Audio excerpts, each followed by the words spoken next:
I sat on it for like, I feel like a week or two going, okay, what do I want to ask this time? In the field about resolving mirror world problems by becoming aware that we are the mirror world collective, radiating through all its many forms.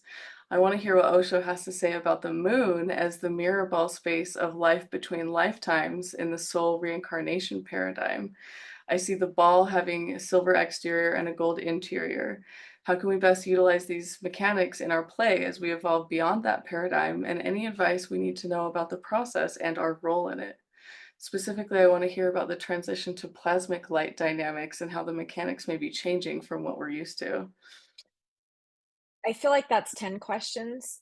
I know, I'm sorry. No, don't apologize. It's beautifully worded. It's just that I won't be able to retain all of that in a channeled state. So could we break it down into individual Totally. questions? Yeah, totally. However you want to do that is fine. Because he did start talking to me about the plasma piece a couple days ago, so I'm pretty Ooh, excited about that cool. because I know already I can speak to it just as Audrey. Yay. Okay, resolving mirror world problems by becoming aware that we are the mirror of the world collective, radiating through all its many forms. So it's the as above, so below, as within, so without. Is that what you're referring to? Or Yeah, and I kind don't and know the also term mirror world. so also dropping ego, like, okay, so some of the other groups that I have gotten involved with in some astral play and astral journeying, we've bumped up to this concept of the mirror world. But some people see it as like literally a world outside of us, outside of ourselves. And so it's like a place that we journeyed to, but we had this big to do, like this brief meeting about like before we did any of this about how don't engage with it, don't talk to it, it'll suck you. Like, this is where insanity Oops. comes from. The idea Uh-huh. of doing things over and over again with a different result is kind of tied to this paradigm. And so, my kind of quirky line of thinking is, well, why are we projecting it outside of us when if we're unity, we are all of that. And so, where can we break down the barriers of ego and separation to see through those illusions, if you will? To Well, it's like Alice better through the looking glass, right? mhm. Yeah, kind of better coming into ourselves as opposed to, like, rejecting those parts of us. And I've heard some people say, things like, "Well, my alters came to me," like alter versions of themselves from a different reality, and I think that's an interesting concept to play with, like, okay, I have a version of myself, that has gone through this and maybe has these different implants, and maybe that's why I feel a certain way in this part of my body, and, like, just kind of playing with all of those. I can see it, but I can see the duality of it. Like, I can see if I project them all out, I can see that there's multiple and they're different. But then if I think about it like I am the one vessel that holds all of these stories, like maybe I'm looking for a good mechanism to like break down that process or like help merge the thinking there. I know he's going to have an answer on this that's going to blow both of our minds. And I'll be like, what? I don't understand. Okay, cool. Whatever you say, Osho. Okay. Is the mirror ball. You worded this so beautifully. The moon as the mirror ball space of life between lifetimes and the soul. Is that also like reflecting on the fact that the moon is associated with our shadow state as well? To- Totally. It's like, so I have this theory, like what if the moon was hijacked at some point? It was. I know it Totally. was. It But like, absolutely, because we're not supposed to bleed every month. Motherfucker. Okay. well, there's a lot that goes into that, right? And so Uh-huh. it's like if somebody wanted to hijack the energy of humanity, let's say, or life on planet Earth, what better way than to do it through influence of the codes that it brings in the water and the tides and like just how the moon works. And so like I started to see it like this Brilliant. stream of like false light almost coming from the moon to us. And one of my classes was talking about, well, let's go to the space between lives. And we didn't talk about it being a moon, being the moon, but, like, the more I pondered it and thought about it and then started to see other things, like, play out, it was like, "Oh, well, that makes, like, logical sense. It's always orbiting us, and so we can never get away from really that stream of energy. And so what do we do about it other than do what we can to reclaim it?" And that's kinda what the journey that I've been on lately has been a common theme is reclaim not just reclaiming this piece of it, but reclaiming everything, all pieces of our sovereignty, all pieces of ourself, and we're part of the planet, and that energy stream is part of the planet, and so it only follows that, that would be a logical place to look at in terms of reclaiming energy, if that's the case. This is actually really cool for so many reasons because A, I'm getting plowed with information just talking about it, so I know I'm supposed to channel really soon.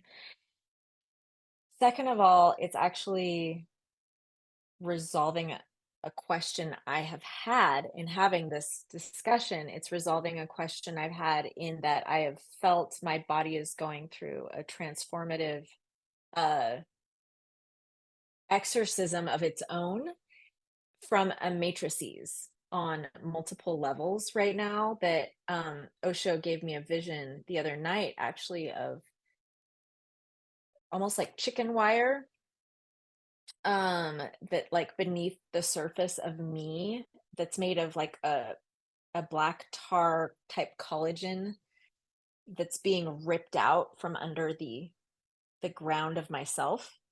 And because I'm going through a lot of pain in my joints abnormally, so like more than like ascension symptoms, it's like what the fuck kind of thing. And it's like this ripping of this collagen of this old blueprint. It's like the actual structure that I am is being pulled out, and that's happened in all aspects. And the moon casting a shadow and being that shadow aspect of ourselves is what I'm feeling I'm releasing is that shadow aspect. And so this is really beautiful. Yeah, there's multiple layers to it too. Like So many. if you look at like the like perfect thirds has been coming to mind a lot, or like in the grand design of things, kind of, and even mathematically so, you can have perfect thirds and an observer and you've got a full system. And that applies to many layers of it.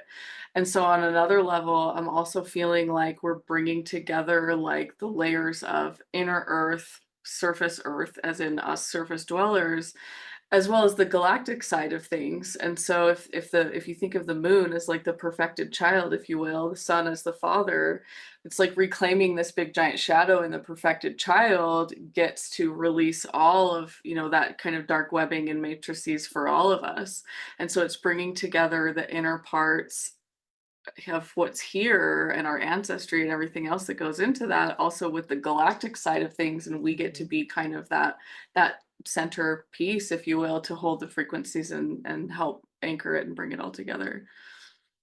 Which actually speaks to an image Osho gave me the other day about a plasmic mycelium that exists within the ethers that connects all of the things above and below in this network of the unseen. And I've got this enormous, beautiful wolf spider that's created this absolutely impressive structure outside of my front door. So much so, my cleaning lady will refuse to go through the front door because she doesn't want to ruin it.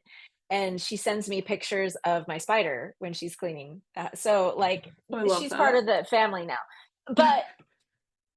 But then I was just in a mountain like Cascade in McCall just a couple days ago with my daughter, and cobwebs just everywhere, light coming through cobwebs. I'm like, I get it, spiders everywhere. But it's really, truly, that's the net, that's the matrix of this crystalline color of it. As you see, like the sun was coming down and it was hitting all these spider webs, and it was like diamonds on it. And it feels that the mechanism of a spider web is that the vibration lets the spider know that something has landed and food. We're all connected through this web. As we are releasing our shadow, everything else is going to obviously be releasing it at the same time. There's no disconnection. So I think this is a beautiful Beautiful, beautiful on every level question. I'm on a selfish note, I just want to hear the answer. On another note, I am curious how like on the platform you've created, who is it created for so that it can be well received? And what like vibration does it need to be delivered in? How simplistic or not simplistic does it need to come through for it to be receivable? So, and that's a great clarifying question. I think the idea for the channel in general is really to wake us up to the things that are here in the field that programming has kept us from knowing about, and now that we're seeing it for ourselves firsthand, it's about bringing that forward. It's about connecting it with the unity of all things. It's about the path and journey that we've been on to graduate to the next level in raising consciousness is really the undercurrent of what this show's about. Fantastic. What And I have you love that you already brought up contributed the to the show? Um, so there's a handful of channelings we've that I've done with a couple of friends from this astral projection course that we've taken together, and so we're students together. We're going to be graduating from this cohort pretty soon. Um, and so it's been a little bit of dabbling in some of those mechanics of channeling, of bringing through ascended master type of voices. There's a Katumi channeling, Kuan Yin, a couple of others right now, and so that'll build out in terms of the channeling and who do we want to contact and what do we want to bring through for XYZ topic. It'll also end up being, I think, a collaboration of shapeshifters because I want to bring through people like us, you, JJ, others that we know that are leaning into that in full trust and seeing kind of what the path wants to unfold like and trusting in that. And so I think at the end of the day, it will also be a really interesting and powerful collaboration of kind of all of our different stories and how they weave together and it'll build upon itself obviously. And so it's just going to be an adventure of where do we go from here? And Sounds what's next awesome. in the new world? And I mean, it's new every day. I feel Absolutely. like I jump timelines so many times. I don't know what day I'm gonna wake up to every day, you know? 100%. It's like, where did I land today? Oh, my daughter's being nice. I like this timeline. Oh my God, this is the best. This is the best. Okay, well, I'm actually like, what Osho tends to do is he tends to answer everything seamlessly that needs answered without me being specific. So just setting the intention of that and going into it, I think is going to be fruitful. So Perfect. I'd I love want to to show hear you what my, Osho has to say about also the dark material you were talking about with yes. you're talking about the chicken wire and how it's kind of dense. Because there's a piece in this mirror world kind of paradigm or theory, if you will, that we're trying to figure out and put our finger on. And I have a feeling it's reflective of possibly the plasmic energy and the plasmic light. And so I'm curious, like, what he has to say about the material itself and whether it's connected, and I'm sure that'll all come through as well. as I look at my X Files poster, I don't know if you ever watched the X Files, but Totally. there was a black tar that like infiltrated people on that show. Ironically, cigarette smoking man and all that stuff was it was written. Chris Carter was that the creator? He he was silenced a lot of the time. So whenever someone's silenced, you know that there's something there. And a lot of the things that he wove into his storytelling were actually legitimate, observed, experienced phenomena. And I don't think it's a mistake that the black tar is coming up, in part because even before my awakening, when I was just counseling people and I didn't know it was my gift that it was happening, I would just talk to them about like you have a black tar suit on and you just need to like unzip it and like take it off and you know like the creepy guy in season 1 of American Horror Story. Like that's all you need to do, you know? But I could see the black tar and now I'm like, I think that was really black tar. Interesting. And it also reminds me of who's the Marvel character? It's like Venom or something that it like it's in and Okay, it's like out. yes. That's actually the image that was given to me by Osho during this channeling, but I didn't know if you'd know what I was talking about. There was this Okay. video of like, what was it? Like Spider-Man was trying to get the venom off of him or something in a bell tower, and how bells tune you to a certain frequency that release the darkness. And that's why all the Totally. bells were, destroyed. And I was like, holy shit, I'm seeing this black tar on him as a perfect mirror, again, mirrors, of like this matrices that's being ripped out of me from every level of a certain dimensional quality. And I just think there's something for us to unpack. But I want you Totally. to see my new crystal really fast. My friend Mariana, she just retired from a crystal store and she rotates her crystals. And she's like, this crystal wants to live with someone else right now. And I think it looks like dragon scales really close up. So beautiful. I love it. It's red calcite. I want to eat it. I know it looks like a piece of watermelon. Oh, I had the same Don't you idea. ever do you ever want to eat crystals? Because I always want to. My daughter, every time we're in a crystal store, she looks at like grape, what's it called? It's not grape agate or grape, the one that looks like nerds candy. Okay. She's like, I want it in my mouth. Hey, stop it. You can't eat rocks right now. Anyway, like I want to, but okay, I'm gonna channel him, and I think this might be the only one that comes through today, perhaps because it's really multifaceted. So we'll see. We'll see though. Okay.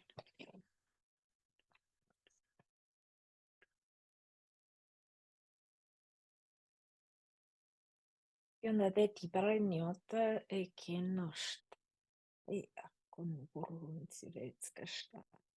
He's showing me Jupiter actually immediately. He's showing me all the moons around Jupiter and saying there's like this overactive accumulation of moons around Jupiter because there's so much debris like it's debris. And now he's showing me like sleep in your eyes. So it's debris is brought together. It's what's being purged, it's your shadow. Moons are created from what is being eliminated and is no longer of service to the evolution of the consciousness of whatever it is. So, and he's saying very much, he's like, not to get it confused with like the human body eliminating in other ways, like urine or feces. It's not like that kind of elimination. It's shedding what is no longer serving on a vibrational level that is materialized. It's more like when, oh, and he's like, not ironically, when a woman is shedding her womb space, it's not going to be of use in that reality anymore. That's interesting. What do you mean by the reality? It's like that timeline of the potential is no longer there. It was channeled before in my last event, was discussing the shedding of a potentiality. Moons are the shedding of a potentiality to create something new out of what has been shed. So it's this accumulation. As humans, we experience it as sleep in our eyes, or it's like a cleaning mechanism of our eyes, which is a universe, which is a nebula, right? So he's showing me this is all mirrors, not a play on words. He means it literally. We are mirrors of this and that, the law of correspondence. So as the debris of the uh released potential in itself comes together to create a new thing, it's like repurposing. I saw this reel earlier today of someone like taking fast fashion and then like repurposing it into like unique pieces of art. And he's basically saying that's what the moon is of all planets. It's like taking what isn't used and creating a new thing from this vibrational state. And that is actually, he's saying, very connected to intonality and polarity and expression through energy expression itself, he said it in that tone, expression with emphasis of like the mirror, the looking glass that you brought up before. It's like the polarized end, it's the negative of the picture. It's taking what is and looking at the negative space, like in a drawing class.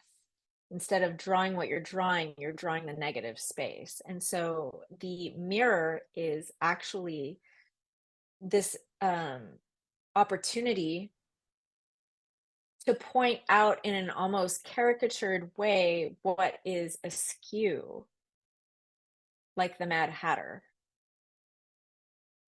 It's like everything is opposite from its original blueprint. So when you look at these, like in general in storytelling, when there's an archetype that is distorted, it is basically this negative space showing you, in essence, the shadow form of what the original blueprint is, or what the intended or healed version of this is. And it's not to note that one is either good or bad, it's simply to acknowledge what range it falls on that polarity ranking, or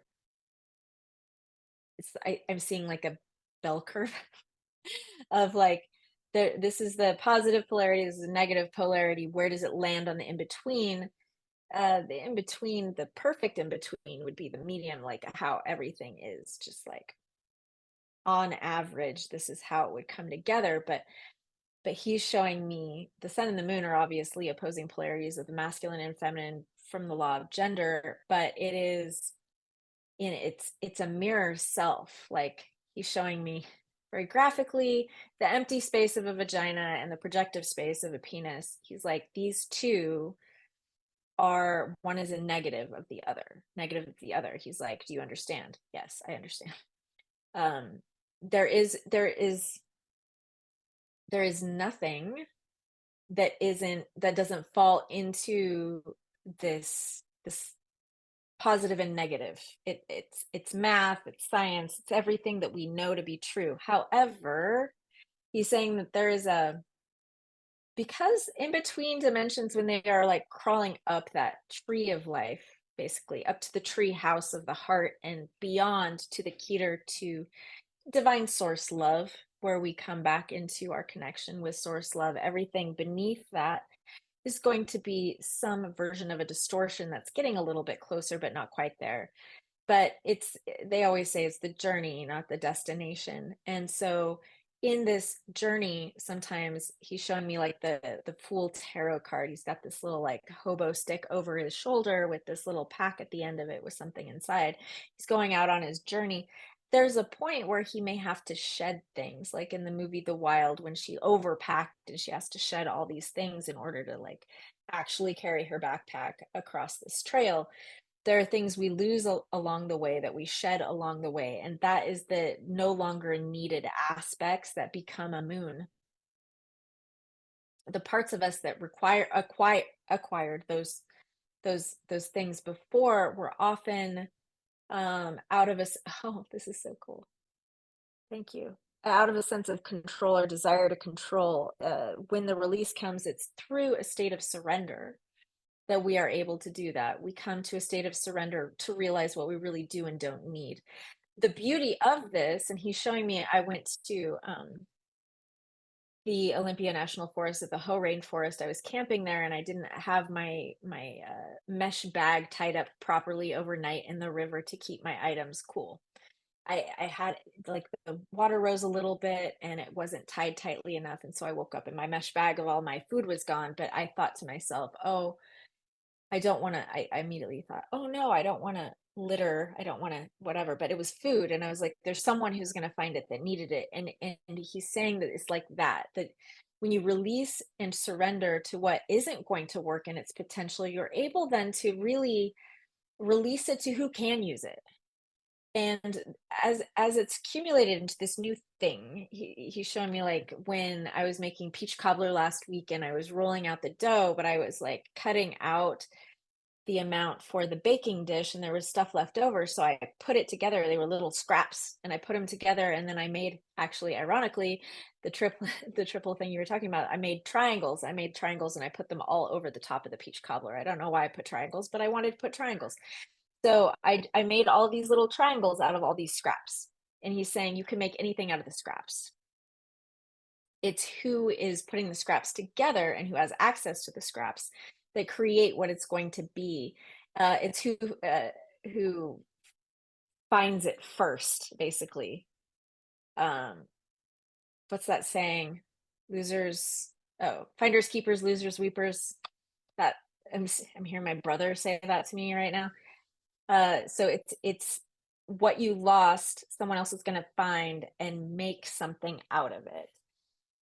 So what I'm seeing with the Earth moon, it was what was shed from Gaia as she was developing, and she created this polarized aspect of the what was needed for the sun, and there was needed to be light during night when the sun was away.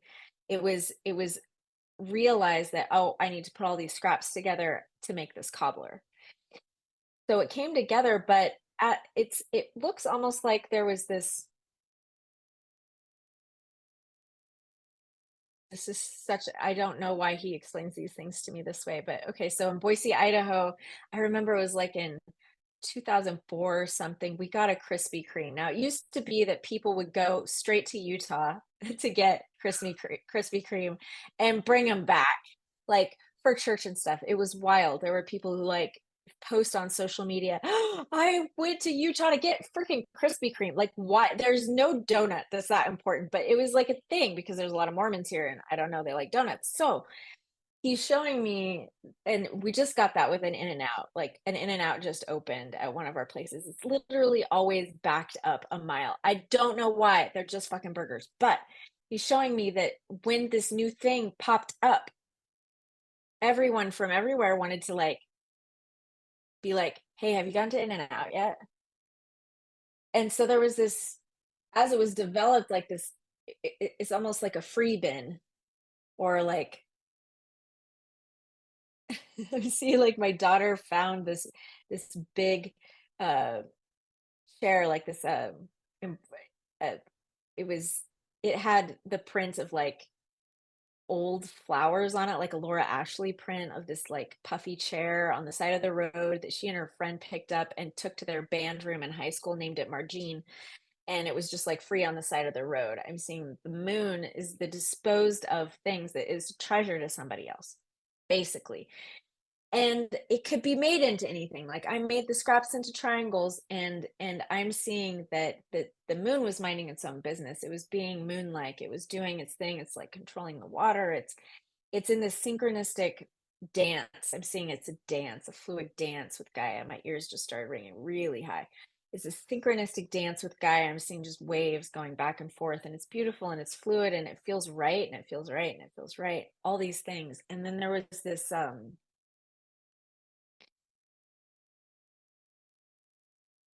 there was the word, I guess, closest is infiltration of energies in order to really make use of a resource. It was planned, a planned forced use of a resource for later, and it feels a bit Anunnaki related, like, or at least that tonality. Like I'm familiar with Anunnaki coming to harvest gold from Earth. I'm familiar with the feeling of violation that Gaia felt with that. This doesn't feel exactly like it, but it feels like it's like they're friends, like with the moon. I don't know that the Anunnaki were involved in the moon directly, but or what I'm thinking of them. There's something with that energy exactly. Basically, like I'm seeing the energy is like, I'm going to take what I want. But it was a really well thought out plan. It was a really well thought out plan, which is, it was of confusion. It was of confusion. I feel like it was a chaos confusion. Like, have you ever been on a gravitron? like one of those things at the fair where it's going so fast, the gravity makes you go up on these little roller backs. But when you walk out of the gravitron, you're really loopy and confused, like you're not really oriented.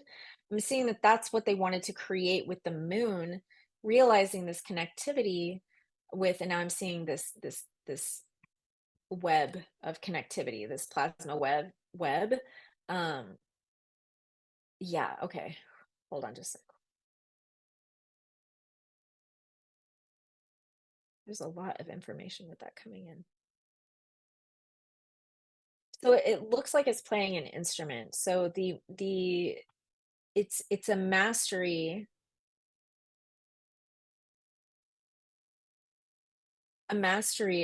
of grids. It's because I've had a previous life where I went to basically like the Hogwarts of grid work uh in Atlantis, where I was trained on music and tones and frequencies in such a detailed way through weaving, with like sewing and then fixing what was disjointed and going back and fixing it, like fixing timelines. It was like an application of this skill that was trained from a very young age, that was in all vibrations. It was like basically mastery of vibrations 101, but Hogwarts, and it was cool. But I'm seeing that these people were masters that came from another very dark planet. The planet that they came from looks like what we would say is like a Mars, but dim. It's not bright red, it's like a clot red. And it's also like charcoal. It has an essence of like dull, dull charcoal red. It's not Mars, it's something else. It's very depressing. It feels depressing. Like as I'm looking at it, it's almost like got this essence of like the hopelessness of Dune. And I think I'm seeing that because of it's barren. It's there's no That's probably why they wanted to control the water. It's barren. There's nothing could grow there. There's no life there. It's like uninhabitable, but that's where they're from. Like they fucked up their own planet, it seems like.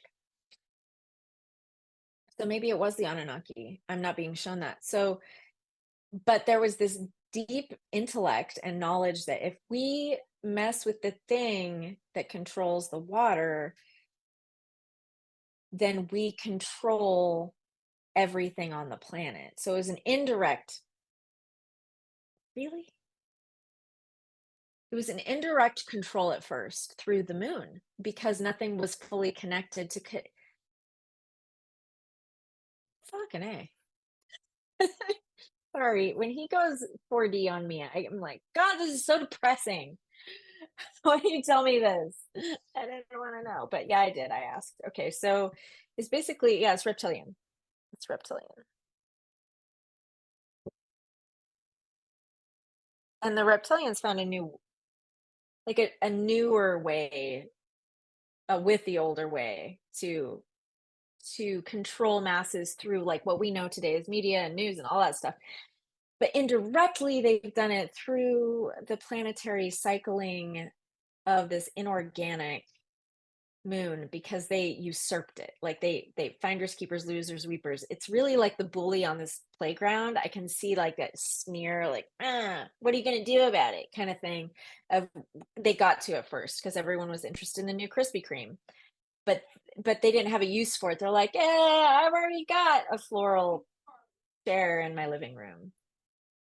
I don't need a margine. So, but they're like, I can do something with this, like someone who has a shack out back that keeps on going to garage sales. They're like, I can use this. So they thought about it and then went for this one particular thing where their long game was to take over the planet like an insidious growth.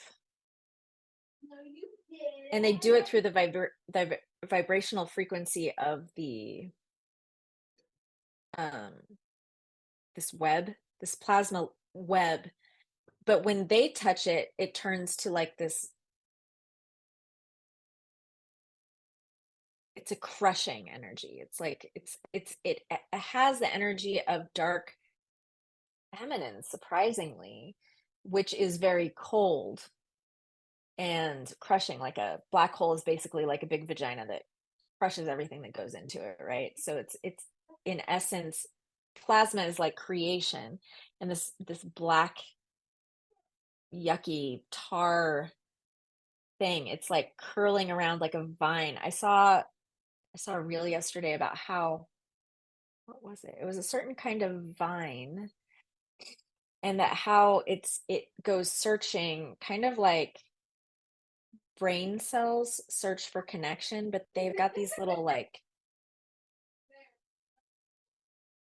thorns almost at the end where they can attach to something, and then they crawl up it once they attach to it. So they're using it, and they are using the blueprint of the plasma to weave their vine of this dark black tar onto the web and then strum the note that affects the tonality of how we receive from the moon.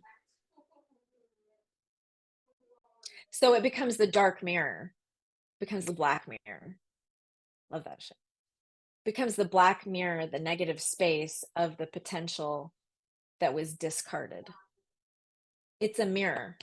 It's a mirror of what was discarded from the original blueprint. It has now been utilized as a dark mirror to take over our water source, our womb space, our physical bodies, and how we respond to things in rational or irrational ways based off of the cycling of the moon cycle that is inorganic at this time because time has been altered. The way, fuck, seriously? The infiltration has changed how time passes. So it doesn't pass how we believe it passes. It passes completely differently. He's saying that there's like it's vibrational when time goes by fast or slow, but it's also when it's not vibrational, it's actually how the cycles of the moon and weather and everything is infiltrated. There's nothing that is organic right now, but it's being made to be organic. How we can learn from this, he's saying, is for us to acknowledge the inorganic aspect of these things, to see as a below aspect of this, what have we discarded, and are we careful about what we discard and where it goes and what hands it's put into and what can be made out of it, and also is there something we can yet still do with what we want to discard, and are we discarding it because it's a part of us that is our shadow that we do not wish to look at and make something new of or integrate, or is it something that we really truly are needing to release? There's an important note about like not being too hasty in releasing something and really taking a scrutinizing look again, unironically, at a mirror to see, are you releasing to avoid shadow of your own, or are you releasing in order that it's put into hands for someone to make something new and beautiful out of it that is complete?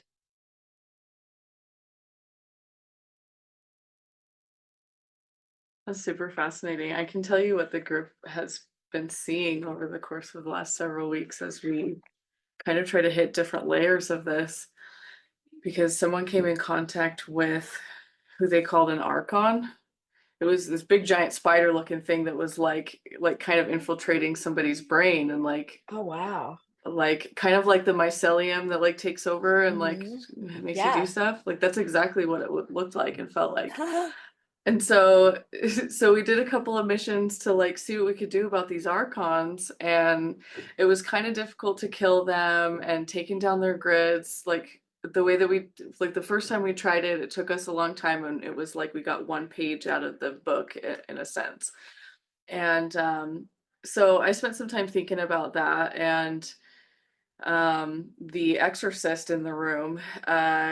did a session on someone shortly after that and said that he was able to have a conversation with, you know, one of their upper leaders and say, look, like, let me show you the damage that you're actually causing. Are you guys aware that this is what's happening? And they kind of acted like they didn't even know, like the pain and suffering of humanity and how their actions were kind of creating these repercussions. And so the story that I got was kind of like this whole species just like evacuated. It was like, sorry, we didn't mean to hurt anybody.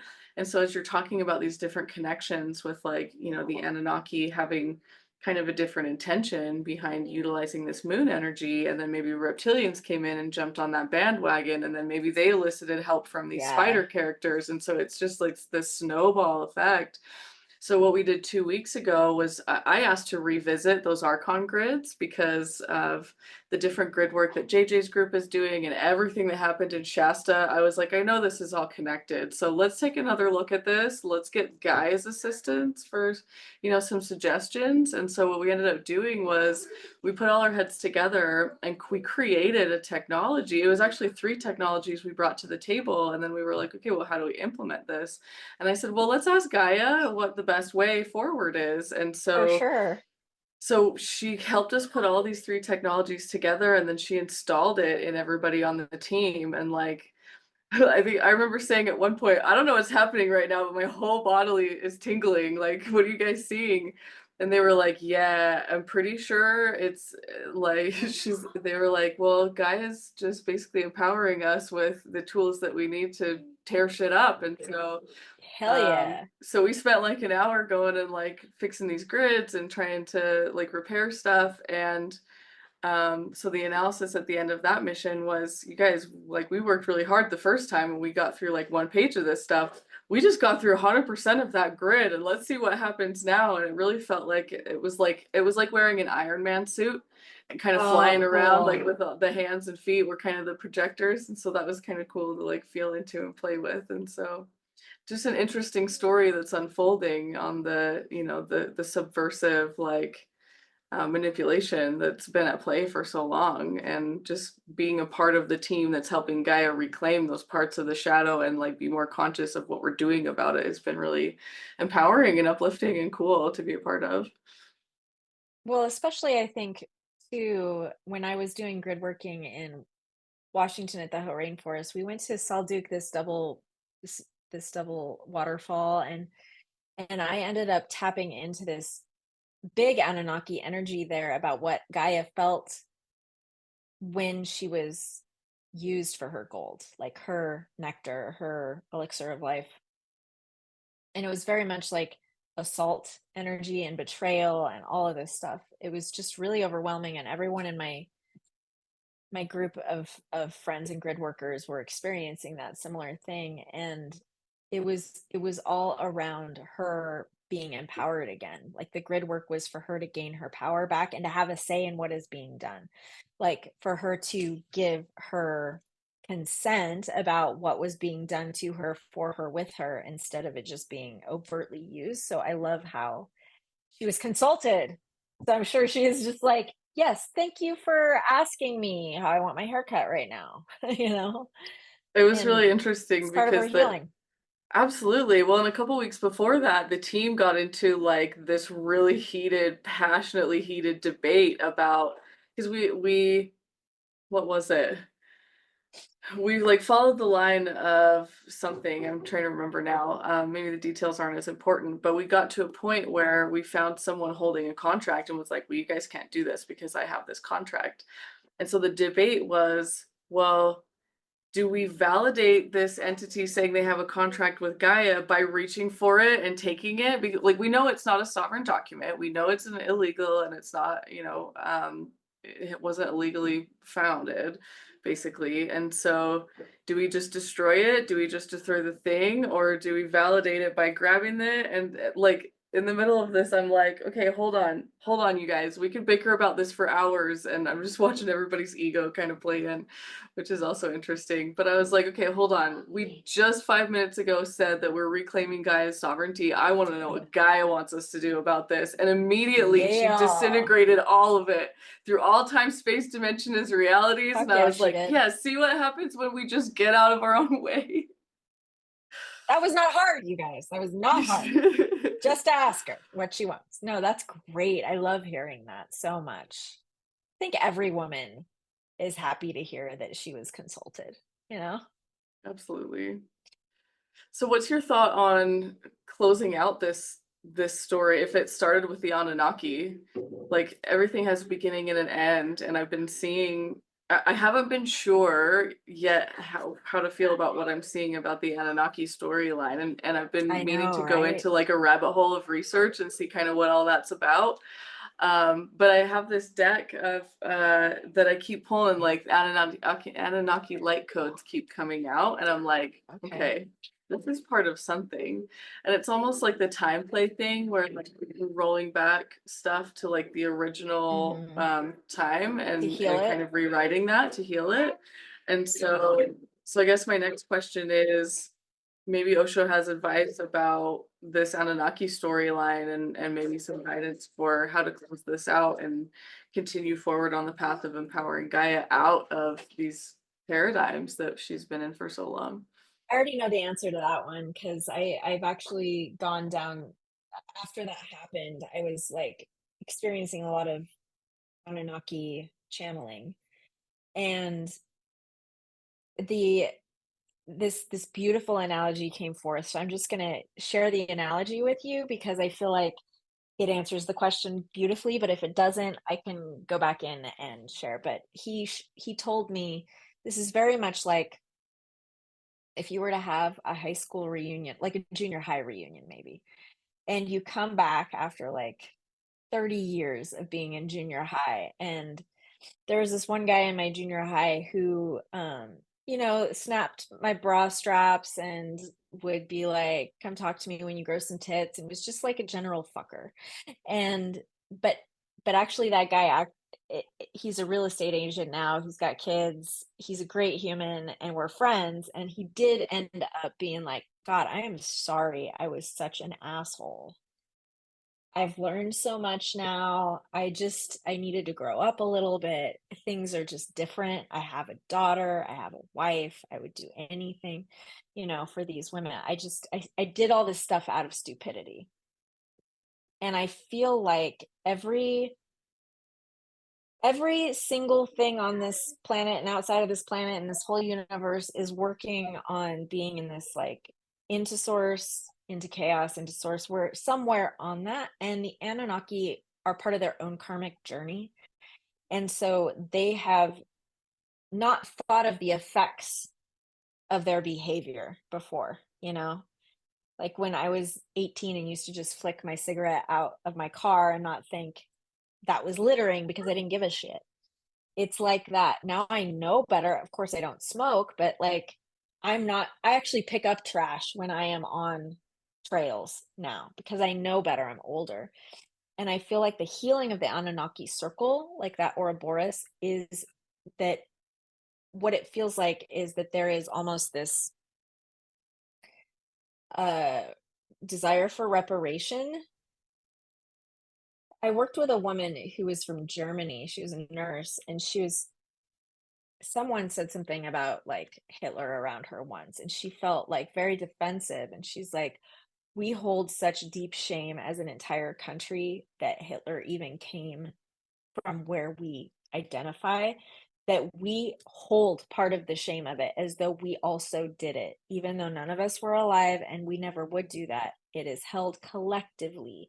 And I feel that that's a microcosm of like the Anunnaki as a whole is this collective sadness of what their behavior has done. And like, how do I repair that? How do I give the 40 acres and a mule past the time when that was offered? You know what I mean? So, like, how do we make amends for the wrong we did when we didn't know better or we thought we were bigger and better than we are? I feel like that is mirrored on every level in everything everywhere. And so that I think will be given opportunity when we become part of this galactic family again, is what I see as this when we open up our stargates again and we're not because we have been in quarantine because of the black mold. I've always said, we're in quarantine. We've got this like big circus tent around our freaking planet because we've got black mold and they don't want it to spread. So we shut down all the stargates and all of the portals and all the vortexes. Like we're just like cut off from everything. But we're starting to open it. Like we're starting to open it up, right? So when we become part of this galactic, I've felt from my galactic ancestors, and I'm part reptilian, and there's like a very small segment of old female reptilians that are on this galactic federation ship that I'm related to some of those old grandmas, and they're just so chomping at the bit to like help.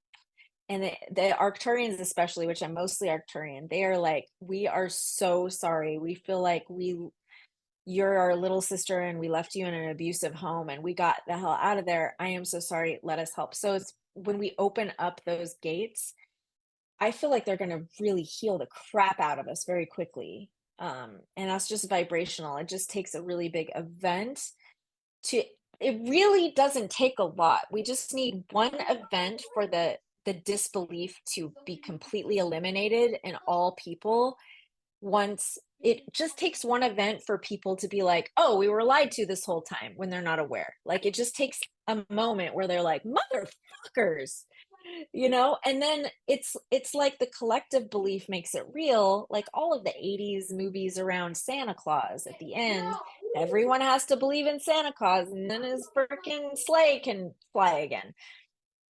That's when we get dragons back. That's when we get, we can see them. That's when we're able to be part of the galactic family, is when the collective belief, as Hermes says in the Asclepius, that the common belief makes it so.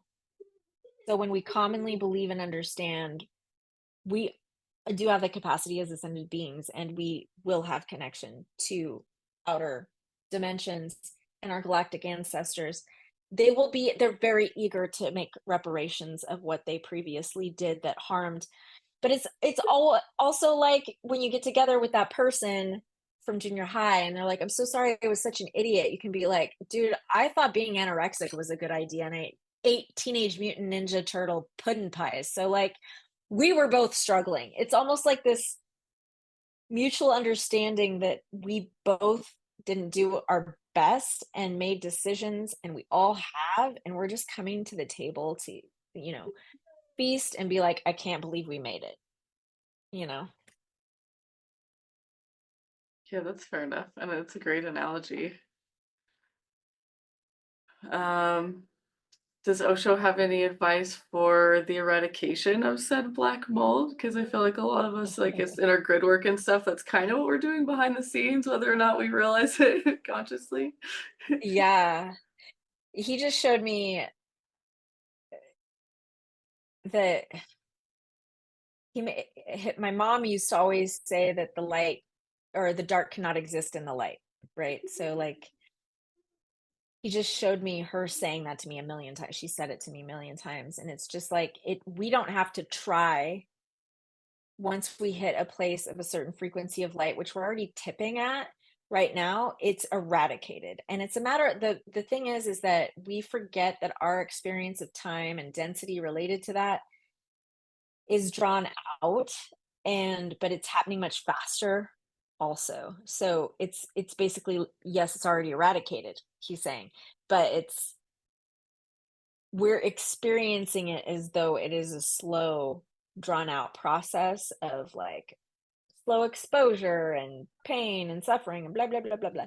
But he's like, everything, like your life happens in a blip of a moment, and all that you've witnessed and experienced within that moment has been stretched out like silly putty, so it's slowed down so you can really learn and experience it.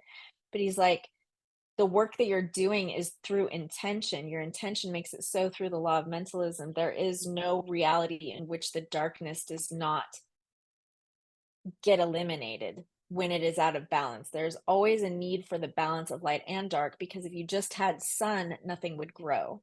The soil is needed in order for things to sit and wait to emerge. But you can't have one or the other. You can't just have the crushing darkness and you can't just have the light. You have to have the balance of both. And that's what we're seeking, is not just the elimination of darkness, but the balancing of darkness, is what he's saying.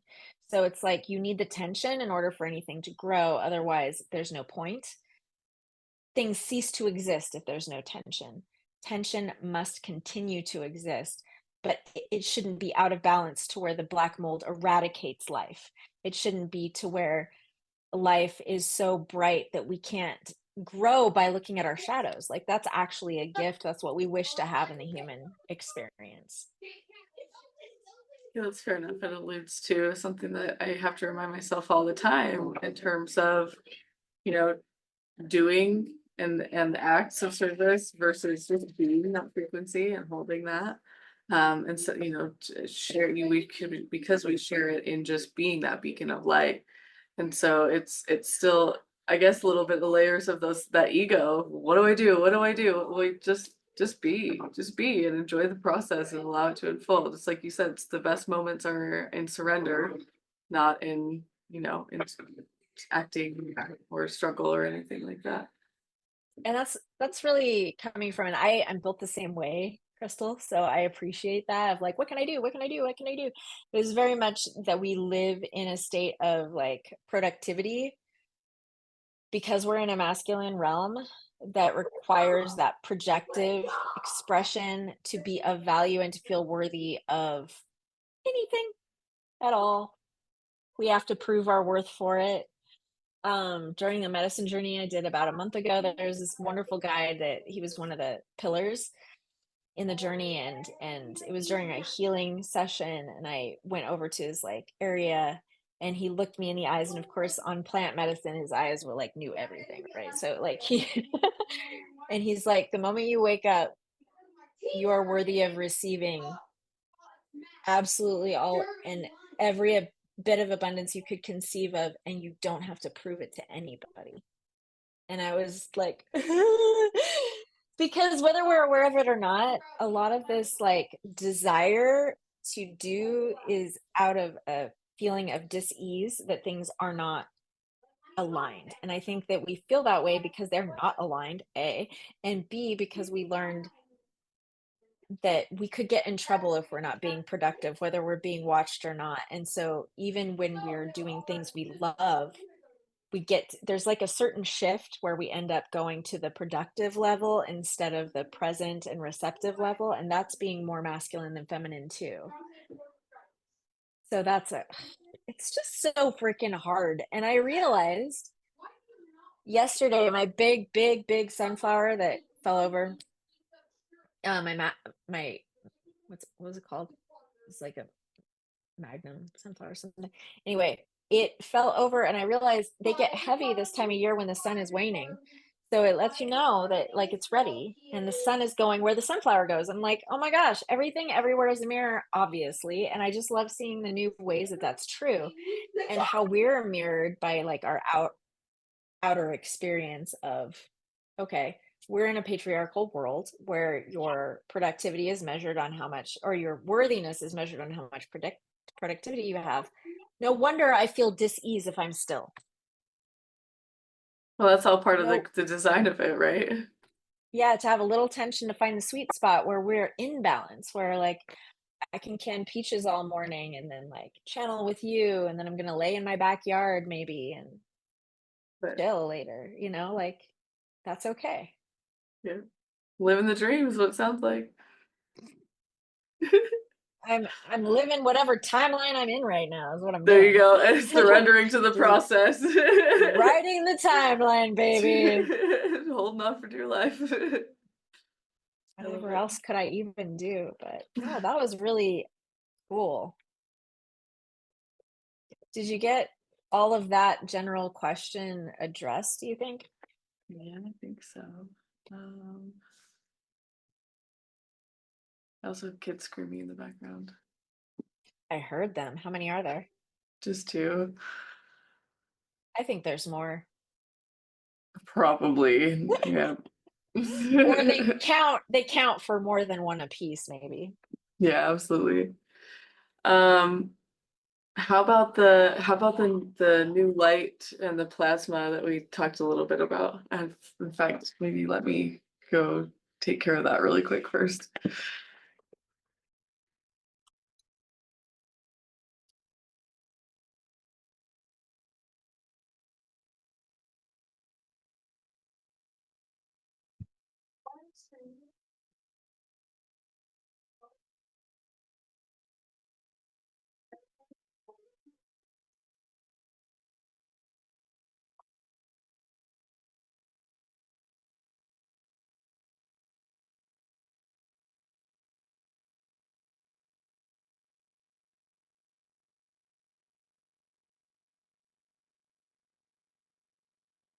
Sorry about that. No worries. I'm gonna have to eat something soon, so I'll give you like another 5 minutes before my body needs attention. That's perfect. I'm this feeling the same way. Okay, great. So about the plasma that's coming in, could you be more specific again? My brain not centered. Um, it's a good way into this question. I mean, on some level, I don't know if this is really the best way to frame the question, but I'm being shown the light spectrum and how we can only see so much of it. And so as we talk about new forms of light and violet plasma, for example, and just the golden interweavings of everything that we're doing right now, that we're coming into the awareness that we're doing it and how it all works. Um, it almost feels like, I don't know, closing the gap of what we can't see in a way. Like I see it as a butterfly. It's almost like the butterfly wings just like snap together and then we can see it Okay. all. I don't know if that's what's happening, It has to do with like the like at solar what flash. scale, right? Yeah, okay. It has to do with the solar flash because it's a very rapid dimensional frequency shift right now that's being experienced by unique souls like you and me and the people who are tapped into higher dimensional frequencies to be able to experience those higher like different tonalities of the color structure that exists in that spectrum of the sunbursts, like those rays that you can see. There's more dimensions to them than we typically have access to, and some people can't see them at all. So the fact that we can see them, or even if they are there, they won't register with people that aren't at the frequency to receive them. So what happens is that when people come into that like higher state of collective coherence with universal light is what I'm hearing, universal like source light, when we come into coherence with that and we're not like um it actually like activates that. It has to do with the DNA. Like we won't be able to see it unless we're in our crystalline light body structure of our 12 strand DNA, which many people have been able to upgrade to in a slow and painful process over the past so many years. But the majority, it's again with the collective experience, like it's already there, but we don't experience it. It's like not being able to see the ghost in your garage. At some point, there will be a, oh, I have a gift now. And so it's going to be collectively, and it is so much around the solar flash and also around the mana, because mana hasn't been available at this dimensional frequency since the fall. And once we get the connection to mana once again through that like change, it's like the sun changes her frequency. And so then I say her because it's the mana, the mother's milk that comes from it through the plasmic body. And so it will be nourishing us, which then becomes like, I'm just seeing the Murian energy. All of a sudden, I just see like that pearl essence is on everything. And that's like that plasma element in it of creation is then available to our visual field as a whole. And it's also as though I see like when I was like a rave kid in the 90s and I would do acid with my friends and I would always see a grid. it's like being able to be one with those things instead of separate. Like the veil is going to be gone. Like you don't have to drop acid to see the grid anymore. You know what I mean? Like it's just going to, but the solar flash event is what I'm just hearing like over and over and over and over and over again. What do you think about, I've heard some people saying lately that the solar flash they think is going to come in 3 phases. What do you think about that? I've seen it every time I see it. This flash itself doesn't come in three phases, but it comes there. So I see a flash, and then I see phases that I've been told are called the splitting, the healing, and they're the great. Okay, it's the splitting, the great healing, and the great rebuilding. So there's three phases from the singular solar flash is what I've seen. That was one of some of my first channelings. I saw like the moment it happens, everything shifted. It's the moment of remembrance of your sovereignty and who you are and everything. And there's going to be just this incredible rebuilding, but there's like this period of like almost, I feel like I've experienced it in a different way than collectively it will be experienced as a whole, like a microcosm of it, of like the moment I realized, the matrix and all the things. There's so many layers to it. There's betrayal, there's every grief feeling you could have. You go through all this stuff. There's and then there's there's all of that. And but that's going to be happening with a lot of people. And there's going to be a lot of people that die, frankly. And so I think that there's going to be a lot of just like upheaval, and the dust has to settle, and people's physical bodies are going to be going through their own revamping. um and then when the healing period, and I saw really within a period of like 18 months, the resting. That's when we're resting, we get to rest and just be people for a little bit, and then we're like, okay, what do we do with all of that? Because none of the other stuff's gonna work, you guys. What am I gonna say? Like, I should probably do something. What do you think? And so I've seen like what happens with certain structures, like corporations, buildings. I've seen what happens with those, like what we're gonna do with like all the guns. I've seen that there are things that are going to happen collectively that are beautiful. The times are never specific because I think the timelines themselves shift until we anchor, but like the basic unfolding of it looks to me as though it is three phases after the singular event. Does that answer that question? Yeah, totally. I think that's a fair answer. I think with that, it feels pretty complete for today. I do appreciate you taking the time and hope to do it again real soon. Heck yeah. Thank you.